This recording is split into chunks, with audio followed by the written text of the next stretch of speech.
நேயர்கள் அனைவருக்கும் இனிய நல்வாழ்த்துக்கள். எல்லோரும் நன்றாக இருப்பீர்கள்.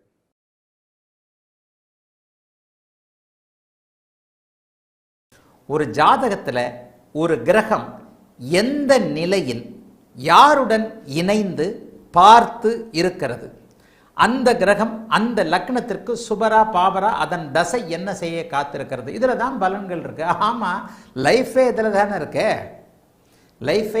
இருக்கு. என்னுடைய ராகு 12ஆம் இடத்தில் சுபரின் வீட்டில். ஒரு கிரகம் தெரிஞ்சதைத்தான் பேசணும். ராமர் ஜாதகம், லட்சுமணர் ஜாதகம், கிருஷ்ணர் ஜாதகம், அனுமார் மூல நட்சத்திரத்தை பிறந்தார், இந்த மாதிரி ஜாதகத்தெல்லாம் எடுத்துக்கக்கூடாது. உங்கள் பொண்டாட்டி ஜாதகம், உங்கள் புருஷன் ஜாதகம், உங்கள் புள்ள ஜாதகம், உங்கள் எதிர்த்த வீட்டுக்காரன் ஜாதகம், நம்ம நேருக்கு நேராக பார்த்தா நம்ம பள்ளித்தோழன், நம்ம வாழ்க்கையில் இருக்கக்கூடிய, நம்ம கூட இருக்கக்கூடிய ஒரு 10-20 பேர், நம்ம 20 பேராவது ஒரு மனுஷனுக்கு எப்போவுமே கூடவே இருப்பாங்க. 20 பேரை நீங்கள் டக்கு டக்குன்னு சொல்ல முடியும். புருஷன், பொண்டாட்டி, புள்ள, அம்மா, அப்பா, மாமன், மச்சான்னு ஒருத்தர் 2 பேர், வாடா போடான்னு 60 வயசுலேயே 70 வயசுல என்னடா அப்படின்னு கூப்பிடக்கூடிய நண்பர்களாகிய ஒரு 2-3 பேர். இவங்க எல்லாத்தையும் சேர்த்து ரொம்ப பெரிய அளவில் 20 பேருக்கு மேலே அவங்களால ரொம்ப நெருக்கமானவங்கன்னு சொல்ல முடியாது. அந்த 20 பேர் அமைப்புகளில் அவர்களுடைய ஜாதகத்தை நீங்கள் உணர்ந்துட்டீங்கனாலே 20,000 பேருக்கு நீங்கள் பலன் சொல்ல முடியும். அதில் உங்களுக்கு ஒரு தெளிவுகள் வரும்.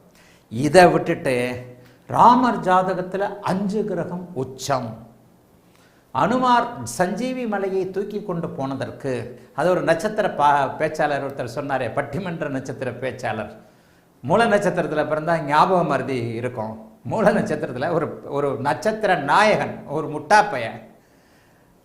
மூல நட்சத்திரத்தில் பிறந்தால் அது என்னது, ஞாபக மருதி இருக்கும். நான் மூல நட்சத்திரத்தில் பிறந்தவன், என்னையா ஞாபக மருதி இருக்கும் ஏன் அப்படின்னு பார்த்தா, அனுமார் மூல நட்சத்திரத்தில் பிறந்தாராம். எந்த மூலிகைன்னு மறந்துட்டு மலையவே தூக்கிட்டு வந்தாராம். என்னத்த ஜோதிடத்துடைய கால கொடுமை இதெல்லாம்.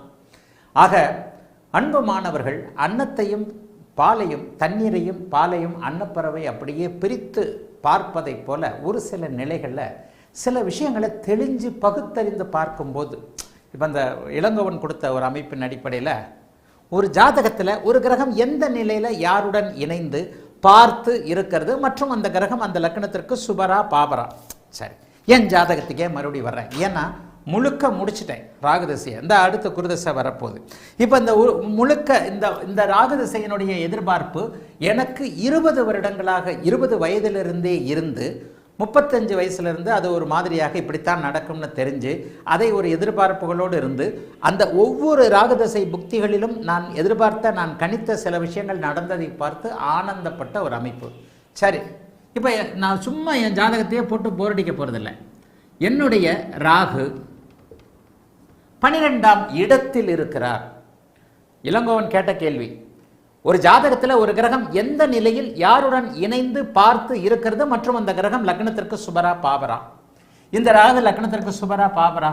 லக்னத்திற்கு சுபர். ஏனென்றால் அவர் சுக்கிரனின் வீட்டில் இருக்கிறார்.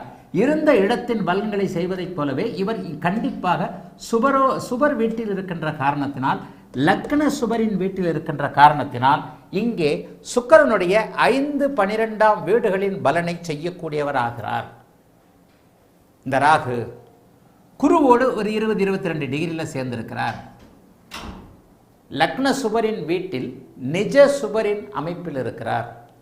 இவருக்கு சனியோ செவ்வாயோ பார்வை தொடர்புகள், இணைவு தொடர்புகள் எதுவும் இல்லை. இந்த ராகுவிற்கு வீடு கொடுத்தவர் உச்சமாக இருக்கிறார். சோ இந்த பலன் லக்னாதிபதியின் வலுவிற்கு ஏற்ப,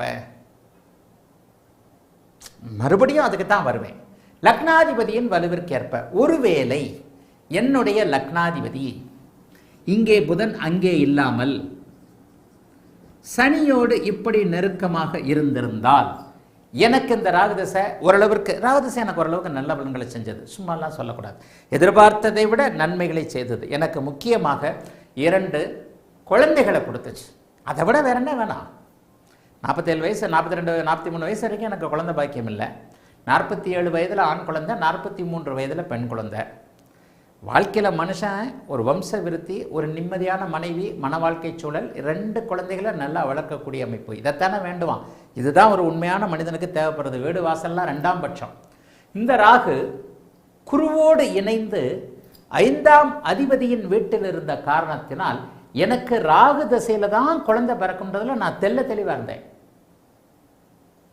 இதெல்லாம் எங்கள் என்னுடைய கமர்ஷியல் ஜோதிடர்களான என்னுடைய குடும்பத்தில் எங்கள் அப்பாக்கிட்டையும் சித்தப்பாக்கிட்டையும் ஏற்கனவே சொன்ன பலன் இது. இத்தனைக்கும் என்னுடைய சித்தப்பா என்னுடைய பகுதியில் மிக பிரபலமான ஜோதிடர், என்னுடைய மெட்ராஸில் ஒரு பகுதியில். அப்போ இதை மாதிரி இப்போ இளங்கோவன் கேட்ட கேள்விக்கு வருவோம். லக்ன சுவரின் வீட்டில் இருக்கிறார், இயற்கை சுவரோடு இணைந்திருக்கிறார், 5, 12ஆம் இடங்களை கொண்டிருக்கிறார். லக்னாதிபதியின் தன்மைக்கேற்ப இங்கே இவர் ஓரளவிற்கு நல்ல பலன்களை செய்யக்கூடியவராக எனக்கு 5, 12ஆம் இடங்களுடைய பலன்களை கொடுத்தாரு. சுக்கரனுடைய வீட்டில் இருக்கிறனால ஒரு மனைவி, குழந்தைகள், இந்த மாதிரியான அமைப்பு மற்றும் ஒரு வீடுகள், அந்த மாதிரியான அமைப்பு கொடுத்தாரு. வாகனங்கள், வீடுகள். ராகுதசை வரைக்கும் நான் பைக்கில் போய்கிட்டு இருந்தால் தாங்க. நான் சாதாரணமாக ரொம்ப எளிமையாக பைக்கில் தான் வருவேன் எவ்வளோ இதுலேயும். ராகுதசையில் நான் கார் வாங்கியதற்கு பிறகு கூட நான் பைக்கில் தான் வந்தேன். சிக்னலில் நிற்கும் போது நான் பைக்கிலேருந்து காருக்கு மாறின ஒரு விஷயம், சிக்னலில் பைக்கில் நின்றுக்கிட்டு இருக்கேன், பக்கத்து சிக்னலே என் பக்கத்தில் நின்றவர் கடகராசிக்கு இப்போ எப்படி சார் இருக்குன்னு கேட்டார். அன்னையிலிருந்து டக்குன்னு அப்படியே காருக்கு மாறிட்டேன், அவ்வளோதான். இது என்னமோ இயல்பாக நடந்த ஒரு விஷயம். இதே மாதிரி தான் நீங்கள் ஒரு கிரகம் இருக்கின்ற இடம், இணைகின்ற அமைப்பு. இளங்கோவன் கேட்குற கேள்விக்காக அந்த சுபத்துவ பாபத்துவ அடுக்குகளை ஒட்டுமொத்தமாக ஜாதக தரத்திற்கேற்ப பிரிக்கக்கூடிய அமைப்பில் தான் நீங்கள் கண்டிப்பாக பார்க்கணும். சரி, இப்போ இதை ஒரு உதாரணமாக உங்களுக்கு எதுக்காக என் ஜாதகத்தை நான் சொல்கிறேன், ஒரு நம்பிக்கை வர வேண்டும் என்பதற்காக. ஏன்னா என் ஜாதகம் மாணவர்கள் எல்லாருக்கும் தெரியும், உங்கள் ஜாதகமும் உங்கள் எல்லாருக்கும் தெரியும், உங்கள் குழந்தைகள் ஜாதகம் எல்லாருக்கும் தெரியும். அப்போ அந்த ஒரு சுபத்துவ பாவத்துவ அடுக்குகள் எப்படிப்பட்ட தன்மையில் ஒருவரை 1000 சம்பாதிப்பானா, 5000 சம்பாதிப்பானா, 5 லட்சமா, 5 கோடியா என்பதை தீர்மானிக்கின்றன என்பதை நீங்கள் அறிந்த, தெரிந்த, புரிந்த ஜாதகத்தில் நீங்கள் அறிந்து கொள்ள வேண்டும் என்பதற்காகவே இதை முதல் உதாரணமாக கொடுத்தேன். அப்பத்தான் உங்களுக்கு புரியும், மனசில் போய் விழும். இப்போ பாருங்க, என்னுடைய ஜாதகம் உதாரண ஜாதகம். எனக்கு புதன் இங்கே இருக்கிறார். இப்போ இந்த புதன் நீச்சபங்க ராஜயோக அமைப்பில் 40 வயதிற்கு மேலே நீச்சபங்கம் விலகிய நிலைமையில் நீச்சபங்க ராஜயோகத்தை கொடுக்க வேண்டும் என்கின்ற அமைப்பில் புதனை கூட விட்டுருங்க. ராகு எந்த விதத்திலும் தெளிவாக இதே ராகுவிற்கு சனி இங்கே இருந்தாலோ, அல்லது சனி இங்கே இருந்தாலோ, அல்லது செவ்வாய் இங்கே இருந்தாலோ, அல்லது செவ்வாய் இங்கே இருந்து பார்த்திருந்தாலோ என்னுடைய ராகு பூரண நற்பலன்களை செய்யாமல் கலப்பு பலன்களாக செய்திருப்பார். அதுதான் சுபத்துவ பாவத்துவத்துடைய கலப்பு அப்படிங்கிறத சொல்றேன். புரியுதா உங்களுக்கு? கண்டிப்பாக கலப்பு பலன்களை செய்திருப்பார். சரி, இப்போ இந்த பேசிக் அமைப்புகளை புரிஞ்சுக்கிட்டு இப்போ ஒரு ஜாதகம், இப்போ இந்த ஒரு ஜாதகத்திற்கு ஒரு கிரகம் யாருடன் எப்படி இணைந்திருக்கிறது? இளங்கோவனுடைய கேள்வி. ஒரு ஜாதகத்தில் ஒரு கிரகம் எந்த நிலையில் யாருடன் இணைந்து, எந்த நிலையில் என்பதை இளங்கோவன் எப்படி சொல்றாருன்னா, 6, 8, 12 இருக்கா, நட்பு நீச்சம் போன்ற அமைப்புகள் இருக்கா, எப்படி அந்த கிரகத்தை இந்த பாருங்க. இப்போ மேஷ லக்னம், புதன் 12இல் மறைந்த நீச்சம். இப்போ அந்த புதன் 12இல் மறைந்த நீச்சம் என்பது கடுமையான தொல்லைகளை கொடுக்கக்கூடியது, கடுமையான தொல்லைகளை கொடுக்கக்கூடியது. இந்த கடுமையான தொல்லைகள் என்பது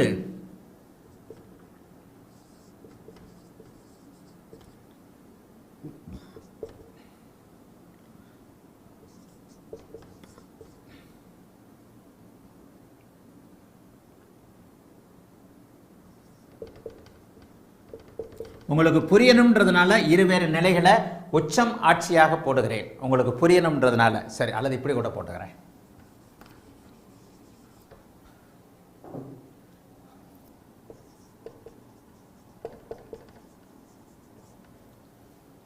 புதன், இந்த புதன் கிரகம் என்ன பலன்களை செய்ய போது? மேஷ லக்னத்திற்கு 6இல் நீச்சம். 6ல் நீச்சமான கிரகம் என்ன பலன்களை செய்வார்? அது எப்படிப்பட்ட அளவீடுகள், படிநிலைகள் என்பது லக்னாதிபதியை பொறுத்தது. இதுவரைக்கும் எந்த மூல நூலையும் இல்லாதது. இதுவரைக்கும் எந்த விளக்க அமைப்புகளும் இல்லாதது, இதுவரைக்கும் எந்த ஆசிரியரும் விளக்காதது. நம்முடைய வகுப்புகளுடைய துல்லியத்தன்மை, நம்முடைய வகுப்புகளுடைய அத்தனை பேர், இத்தனை ஆயிரம் பேர் பார்க்குறீங்க, இத்தனை ஆயிரம் பேர் கலந்துக்கிறீங்கன்னா இதுதான். இந்த புதன் இந்த இடத்துல புதன் இருக்கும்போது இந்த இடத்துல சுக்கிரன் வருவாருன்னா அபூர்வமான சில நிலைகளில் உண்டு. சரி, இதை இப்படி கூட வச்சுக்கிறேன்.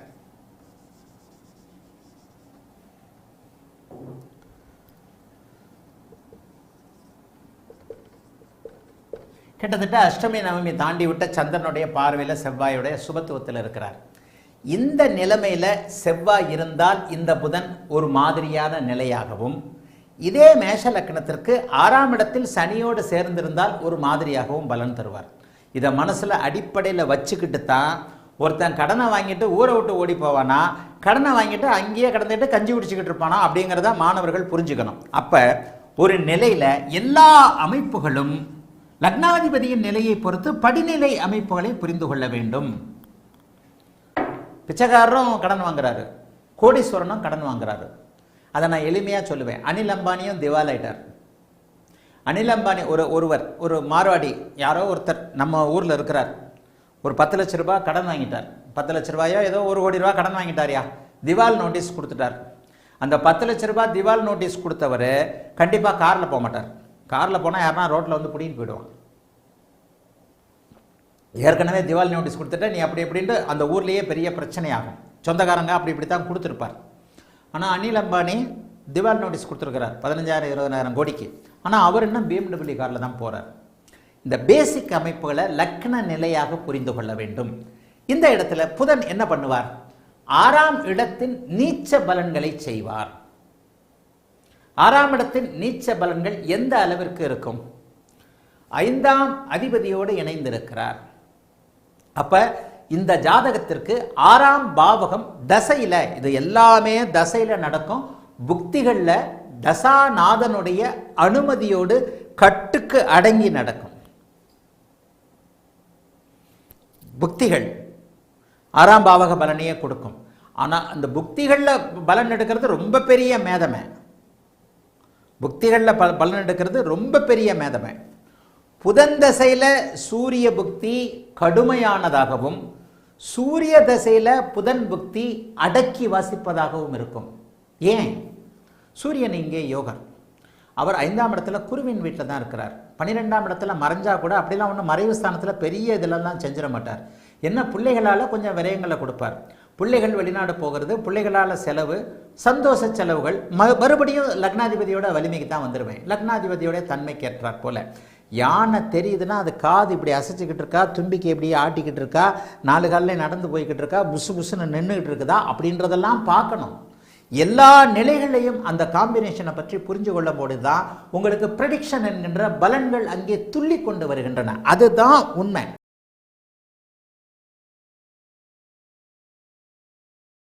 இப்போ கடுமையான சுபத்துவம், கடுமையான அமைப்பில் பெரிய கோடிகளை சம்பாதிக்கிறாரியா. ரொம்ப ஐயோ, அந்த தசை வந்தவனா அள்ளி குமிச்சது பாரு.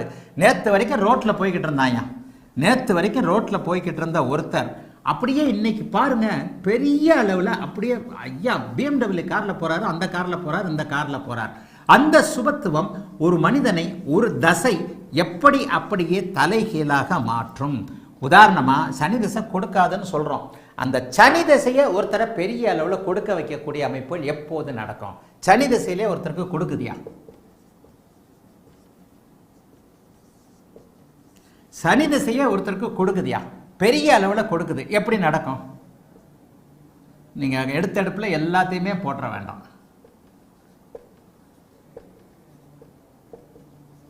சுக்கிரனை கூட நான் சேர்க்கலை.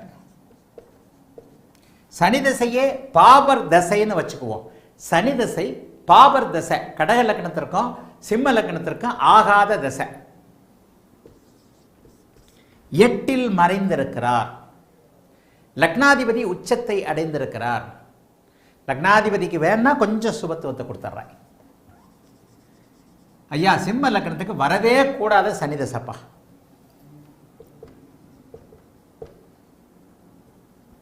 சிம்ம லக்னத்திற்கு வரவே கூடாத இந்த தசை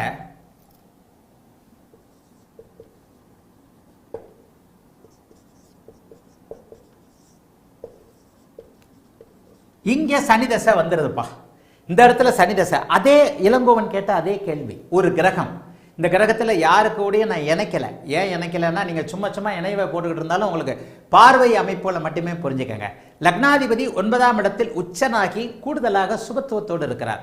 சுக்கிரன் செவ்வாய் இங்கே பரிவர்த்தனை அடைந்திருக்கிறார்கள். சுக்கிரன் செவ்வாய் போட்டுட்டு தான் அதை பற்றி சொல்கிறேன். நான் போடும்போது பரிவர்த்தனைன்னு யோசிக்கலை.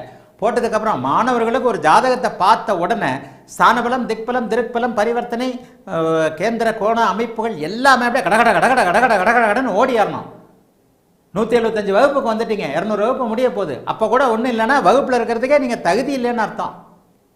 இந்த ஜாதகத்தில் 9ஆம் இடத்துல சூரியனும் சுக்கிரனும், ஆக சுக்கிரன் சூரியன் உச்சமாகி சுக்கிரனோடு சேர்ந்து சுபத்துவமாக இருக்கின்ற அமைப்பில் சுக்கிரனும் செவ்வாயும் பரிவர்த்தனை என்கின்ற 9, 10ஆம் இடங்கள் பரிவர்த்தனையாகி 4ஆம் இடத்திலிருந்து 10ஆம் இடத்தை அருமையாக குரு பார்க்கின்ற குருவும் செவ்வாயும் அப்படியே 10ஆம் இடத்தோடு தொடர்பு கொள்கின்ற மங்களமான நல்ல யோகம். இந்த இடத்துல சனி தசை வருது. சனி தசை வந்தால் என்ன பண்ணுவார்? திருட்டுத்தனமாக கோடிக்கணக்கான ரூபாயை சம்பாதிப்பார். அரசியல்வாதிக்கு பிஏவா இருப்பார், மந்திரிக்கு பினாமியா இருப்பார். ஏன்னா சூரியன் உச்சம். அவரே அரசியல்வாதி கூட இருக்கலாம், அவரே அரசியல்வாதியாக இருக்கலாம். 6 கேதுக்கள் வலிமையான 6 ராகு கேதுக்கள் 6, 12ஆம் இடங்கள்ல இருக்கும்போது எதிர்ப்புகள் அற்ற நிலையில இந்த இடத்துல என்ன இருக்கிற இடத்துல சொந்த ஊர்ல இருக்க மாட்டாரு, வெளி மாநிலம் வெளிநாடு அரசு அதிகாரியாக இருக்கலாம். இந்த சனி தசை என்ன செய்யும்? இந்த சனி தசை அவருக்கு கெடுக்குமா? சிம்ம லக்னத்திற்கு நான் வரக்கூடாத சனி தசைன்னு சொல்லுவேன். சரி, பௌர்ணமிக்கு பக்கத்தில் பிறந்திருக்கக்கூடிய பௌர்ணமிக்கு பக்கத்தில் இருக்கக்கூடிய பௌர்ணமியை நோக்கி போய்கொண்டிருக்கக்கூடிய சந்திரன் இந்த சனியை பார்த்து கூடுதல் சுபத்துவப்படுத்த குரு இந்த இடத்துல ஒருவருடைய அமைப்பு எப்படி இருக்கும்? இந்த சனியின் குருவின் பார்வை இருப்பு என்பதன் ஒளிமைய புள்ளியின் அடிப்படையில் சிம்ம லக்னத்தில் பிறக்கின்ற ஒருவர் அபாரமான கோடீஸ்வரனாக, அபாரமான அதிகாரம் படைத்தவராக இருப்பார். அதிகாரத்தோடு செல்வத்தையும் அனுபவிக்கக்கூடியவராக இருப்பார். பாயிண்ட் புரியுதா? ஆக இந்த ஜாதகம், இது மாதிரி ஜாதகம் கண்டிப்பா இருக்கும், அதெல்லாம் இல்லாமலாம் இருக்காது, உங்களுக்கு தெரிஞ்சதாக தான் இருக்கும். அப்ப பாருங்க, 6ஆம் பாவகத்தில் ராகு கேதுக்களை போட்டிருக்கிறேன். 4ஆம் இடத்தில் இருக்கக்கூடிய குரு 10ஆம் இடத்தோடு தொடர்பு கொள்கிறார். 10ஆம் அதிபதி பரிவர்த்தனை. எங்கேயாவது இந்த இடத்துல பங்கம் இருக்கிறதா? நெகட்டிவ். என்ன அது அசிங்கமா இருக்கு ஜாதகம். இந்த ஜாதகத்தை போய் கோடீஸ்வரன் சொல்றியே, சொல்ல முடியுதா இந்த இடத்துலயாவது? லக்னாதிபதி உச்சம் மற்றும் சுபத்துவம், 9, 10 கூடியவர்கள் பரிவர்த்தனை. 10ஆம் இடத்தில் தசம அங்காரகா என்கின்ற அமைப்பில் அப்படியே 10ஆம் இடத்துல வலுத்த செவ்வாய் தனிப்புதனோடும் குருவோடும் தொடர்பு கொள்கிறார். சனியும் புதன் செவ்வாயும் குருவின் பார்வையில் இருக்கிறாங்க. இந்த இடத்துல முதல்நிலை சுபத்துவம் சனி, முதல்நிலை சுபத்துவம் செவ்வாயினே சொல்லலாம். சுக்கிரனுடைய வீட்டில் குருவோட பார்வையில் இருக்கிறார். அப்போ அதிகாரம், மருத்துவம், விளையாட்டு, கட்டிடம் இதெல்லாம் கோடி கணக்கில் ரியல் எஸ்டேட்லையும் கட்டிடத்துறையிலையும் பிராண்டடாக சம்பாதிக்கிறாங்கல்ல. ஒரு பில்டிங் கட்டினாங்கன்னா 100 கோடி ரூபா சம்பாதிக்கிறாங்கல்ல, 100 கோடியை போட்டு 200 கோடி சம்பாதிக்கிறாங்கல்ல, அந்த மாதிரி ஜாதகங்கள் இப்படித்தான் இருக்கும். சரி, இதில் செவ்வாயின் வீடு எப்படி இருக்கு? என்னை அறியாமல் எப்படி போட்டிருக்கிறேன்? சுக்கிரன் மேஷத்தில் இருக்க, விருச்சிகத்தில் குரு. அப்ப என்ன? பூமி லாபம், அதிகாரம், கட்டிடம், பாவக சுபத்துவம். இளங்கோவன் கேட்ட கேள்விக்கான அந்த பதில் பாவக சுபத்துவம். எல்லாம் எப்படி கொண்டு போறேன்? போன வாரம் கிளாஸ்ல என்ன சொன்னேன்? பைலட்டுக்கு எப்படி இருக்கணும், கிரஷருக்கு எப்படி இருக்கணும், இது எப்படி இருக்கணும்?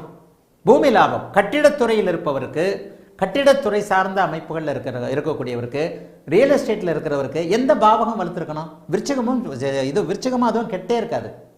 ஏதாவது ஒன்று ரெண்டும் வலுவாக இருக்கிறவர் காசா கிராண்டா. அப்புறம் என்ன இந்த இது நிறைய சொல்லுவாங்களே, இன்னைக்கு சென்னையிலலாம் பிரபலமான அமைப்புகள் இருக்குது. காசா கிராண்ட் இருக்குது, அப்பாசாமி பில்டர் இருக்கிறாங்க. அதுக்கப்புறம் இந்த இதில் கூட எத்தனையோ நிறைய இது இருக்குல்ல. இவங்களெல்லாம் பாருங்கள், ஏதாவது ஒரு செவ்வாயின் வீடு முழுக்க செவ்வாய் கிரகம் வலுத்திருக்கும். செவ்வாயின் 2 வீடுகளும் சுபத்துவமாகி, செவ்வாயும் சுபத்துவமானவர் நம்பர் 1 அந்த தொழிலில் இருப்பார். கட்டுமான துறையில் அல்லது ரியல் எஸ்டேட் துறையில் அல்லது 2லையும் சேர்த்து. அப்போ இந்த ஜாதகத்தில் நீங்கள் கணிக்க வேண்டியது என்ன? நான் சனி தசையை மட்டும் போட்டேன். ஏன்னா சனியை சொன்னால் உங்களுக்கு புரியும். எடுத்தடுப்பில் 8ல் சனி, ஐய முடிஞ்சு போச்சு கதை. சனி தசை வரப்போகுது, ஐயா ஆள் ஊரை விட்டு ஓட போகிறாரு, கடன் வரப்போகுது, ஆக்சிடெண்ட் ஆக போகுது. இப்போ உண்மையை சொல்லப்போனால் இன்றைக்கு மத்தியானம் ஒரு இது ஆன்லைன் கன்சல்டேஷன். மதுரையைச் சேர்ந்த ஒரு இளைஞர் பேசுகிறார். தமிழ்நாட்டின் முதல் பேராசிரியரை போய் கோயம்புத்தூரில் அவங்க அம்மா பார்த்துருக்குறாங்க. அவர் நான் தான் பேராசிரியர், நான் தான் பேராசிரியர், நான் தான் பேராசிரியர்னு காரில் திரும்பி வரும்போது அழுதுகிட்டே வந்தாங்களாம். கார் டிரைவர் தான் அவரை கூட்டு போயிருக்கிறாரு. பேராசிரியர் என்ன சொல்லிட்டாரு, அம்மா உங்களுக்கு 58 வயசு தான் ஆகுது, 2028 கடைசியில் 2028 கடைசியில் நீங்கள் செத்து போயிடுவீங்க, இப்போவே உயிர் எழுதுங்க. ஏன்னா பேராசிரியர் தான் கடவுள். ஜோதிடர்களை எல்லாம் திருடர்கள்னு சொல்லக்கூடிய அந்த பேராசிரியர் ஒரு வாரமாக அந்த யுத்தம் போய்கிட்டு இருக்கு.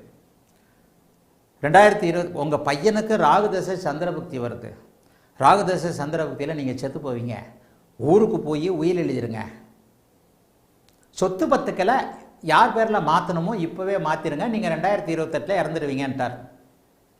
நான் தான் பேராசிரியர், நான் தான் பேராசிரியர், நான் தான் ஒரே பேராசிரியர்ன்றவர்.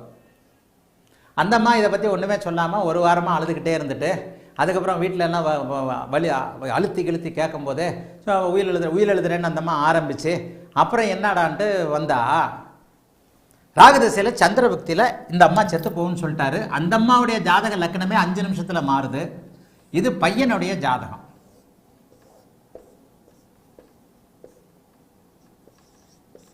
இது பையனுடைய ஜாதகம்.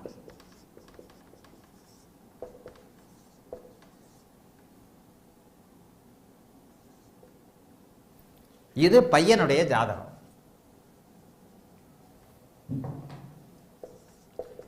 அந்த அம்மா வீட்டில் 14 கார்கள் இருக்கக்கூடிய மிகப்பெரிய மதுரையின் மிகப்பெரிய கோடீஸ்வர குடும்பம். பையன் உத்திராட நட்சத்திரம், பையனும் பௌர்ணமி, அந்த அம்மாவும் பௌர்ணமி. அந்த அம்மாவுக்கு லக்னம் மாறுது 5 நிமிஷத்தில். அடப்போயா நீ லக்னம் மாறிடுச்சியான்னு.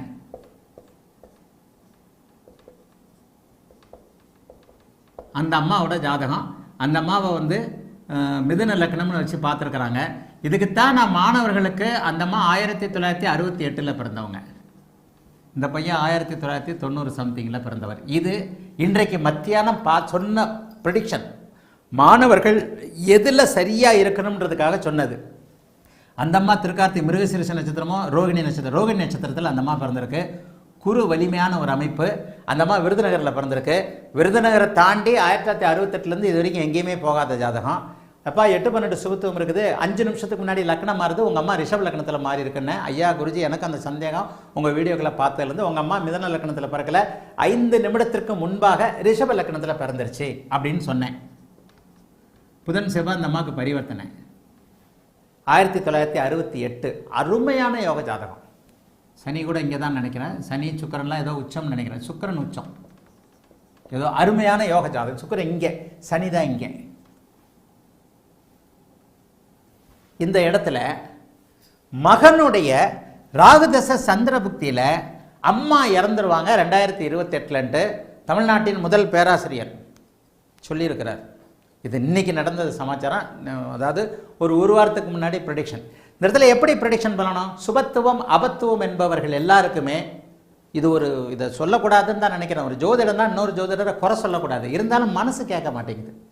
சுபத்துவத்தில் உள்ள ஒரு தன்மையை இதை மாணவர்கள் டக்குன்னு பார்த்தவொன்னா புரிஞ்சுக்குவீங்க.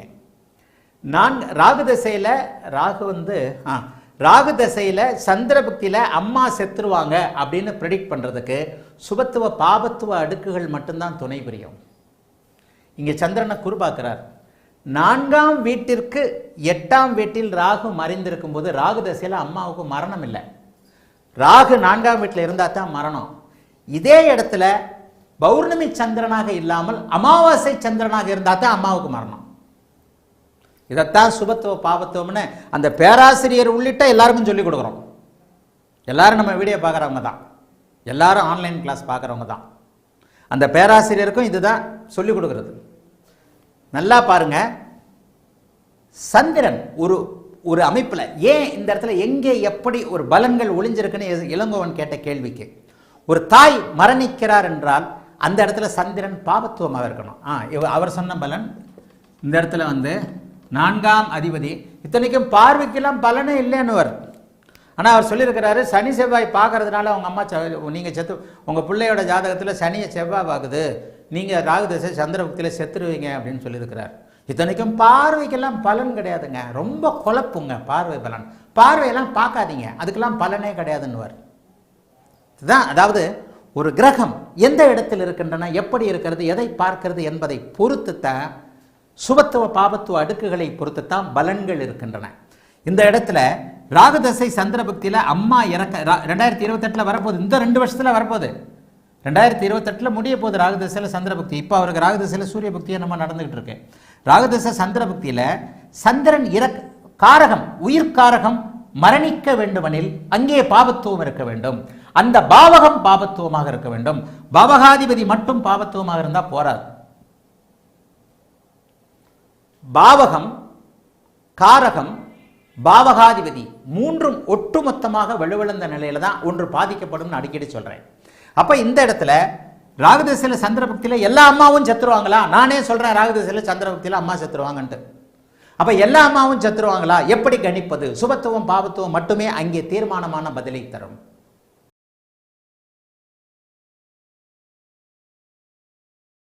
இன்றைக்கு பாருங்க, இன்றைக்கு பார்த்தீங்கன்னா புதன் தசை நடக்கிறவங்க, மிதுன லக்கணக்காரர்கள், கன்னியா லக்கணக்காரர்கள் இன்றைய அமைப்பு என்னவாக இருக்கிறது?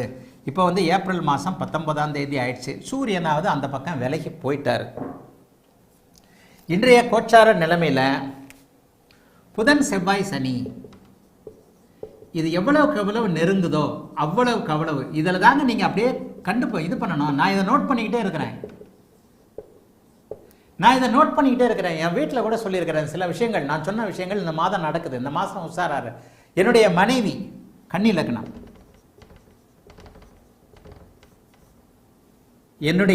என்னுடைய நானும் என்னுடைய மகனும் மிதுன லக்னம்.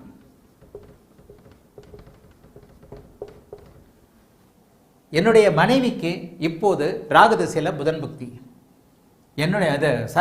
புதன் தசை. என்னுடைய மனைவிக்கு இப்போ புதன் தசை நடந்துகிட்டு இருக்கு. என்னுடைய மகனுக்கு செவ்வாய் தசையில் புதன் புக்தி.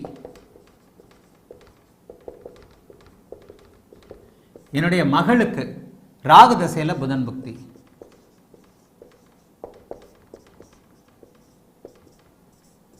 எனக்கு மிதுன லக்னம். இந்த ஒரு மாதம் என்ன நடக்கும் ஏது நடக்கும் என் மனைவி கிட்ட விழாவாரியாக சொல்லியிருக்கிறேன். இந்த ஏப்ரல் மாதம் இந்த பாருமா, என்னுடைய மனைவி கன்னி லக்னம், நானும் என்னுடைய மகனும் மிதுன லக்னம். என்னுடைய மகள் சிம்ம லக்னம்.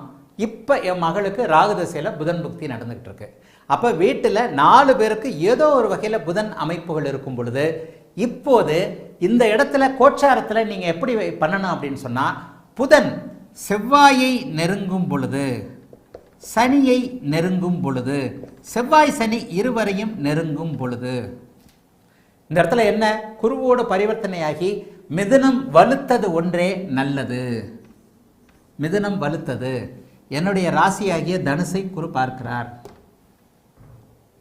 ஹவு டு பிரெடிக்ட் த கோச்சாரம்? இன்றைய நிலைமையில் உண்மையை சொல்லுகிறேன், இந்த 2 லக்னக்காரர்கள் புதன் தசை நடப்பவர்கள், புதன் புக்தி நடப்பவர்கள் யாரும் நல்லா இல்லை. நேற்று என் பொண்ணு நீட்டு எழுதிட்டு வந்துட்டு ஒரே அழுக. நீட்டுனா மாடல் நீட்டு பரீட்சை அடுத்த மே மாதமோ 6ஆம் தேதியோ 5ஆம் தேதியோ மருத்துவ படிப்பு எழுத போகிறா. நேற்று ஸ்கூலில் வாரம் டெய்லி வாரன்ட்டு மாடலாக ஸ்கூலில் நீட்டு பரீட்சை எழுத வைக்கிறாங்க. என் பொண்ணு கொஞ்சம் அதிக மார்க் எடுக்கிறவ நேற்று வெறும்னா 380 மார்க் எடுத்தாலாம். வெளியிலேருந்து வரும்போதெல்லாம் அப்படியே ஒரே அழுக. காரில் வரும்போதெல்லாம் வீட்டில் வந்துட்டு அழுதுகிட்டே இருந்திருக்கிறா. 380 மார்க் எடுத்துட்டேன், 380 மார்க் எடுத்துட்டேன்ட்டு. 380 மார்க்ன்றது பெரிய மார்க் நீட்டில். ஆனால் என்னுடைய மகளுடைய லட்சியம் வேறையாக இருக்கிறது. இது வரைக்குமே அவள் ஒரு 600 கிட்ட மார்க் எடுக்கிறா. 550லேருந்து 600 மார்க் எடுக்கக்கூடியவ நேற்று 380 மார்க்கு. என் வீட்டில் இங்கே எனக்கு ஃபோன் பண்ணுறாங்க, எப்பா நீ சொன்னது நான் அப்படியே நடக்குதுப்பா, பாப்பா கார்லேருந்து அழுதுகிட்டே இருக்கிறான்னு நான் வீட்டில் வந்துட்டு அழுக நிறுத்தலை, விட்டுரு அப்படின்னேன். என் மகளுக்கு ராகு திசையில் புதன் பக்தி. நான் என் மகள் ஜாதகத்தோடு இந்த புதன் செவ்வாய் சனியை ஒத்து நோக்கி பார்ப்பேன். என் ஜாதகத்தோடு ஒத்து நோக்கி பார்ப்பேன். என் வீட்டிலேயே இத்தனை புதன் இருக்கு. என் மகனுக்கு செவ்வாய் திசையில் இப்போ புதன் பக்தி நடந்துக்கிட்டு இருக்கு. என் மகனுக்கு அது லக்னாதிபதி. என் மகனுக்கு அவர் உச்சம், எனக்கு அவர் நீச்ச பந்தம். என் மனைவிக்கு அவர் 12ஆம் இடத்துல மறைவு. என் மகளுக்கு நீச்ச சூரியனோடு சேர்ந்து புதன் சந்திர அதியோகத்தில். என் மகள் பௌர்ணமி யோகத்தில் பிறந்திருக்கிறாரு.